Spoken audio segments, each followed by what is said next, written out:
స్వయంగా ఉత్తమ్ కుమార్ రెడ్డి నియోజకవర్గానికి నీళ్లు పోయేటువంటి ఎస్ఆర్ఎస్పి సంబంధించి హుజూర్నగర్ ప్రాంతాన్ని కూడా ఇవాళ నీళ్ళిచ్చే పరిస్థితి లేదు, సిగ్గెట్టలేదు.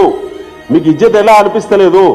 మీకు ఓట్లేసి మిమ్మల్ని ఎమ్మెల్యేలను మంత్రులను ముఖ్యమంత్రులు చేసిన మీ ప్రాంతానికే మీరు సాగునీళ్ళు ఇచ్చే చేతగాని దద్దమ్మలు ఇలా కేసీఆర్ గారి పైన, ఇలా మా కేటీఆర్ హరీష్ గారి పైన మీరు మాట్లాడేటువంటి నీచపు మాటలు, చిల్లర మాటలు ఇప్పటికైనా బంద్ పెట్టాలి.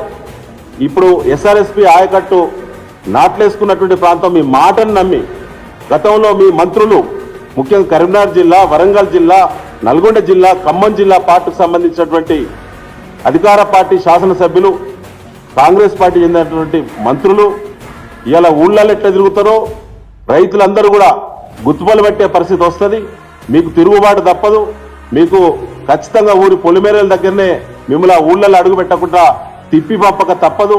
ఇలా నష్టం జరిగే ప్రతి నష్టానికి, ప్రతి ఎకరాకు, ప్రతి రైతుకు ముఖ్యమంత్రి రేవంత్ రెడ్డి, ఇరిగేషన్ మంత్రి ఉత్తమ్ కుమార్ రెడ్డితో పాటు ఇలా ఈ పరిధిలో ఉండబడిన దాదాపు 14.5 లక్షల ఆయకట్టుకు నీళ్లు లేవని నిన్న ప్రకటన చేసింది.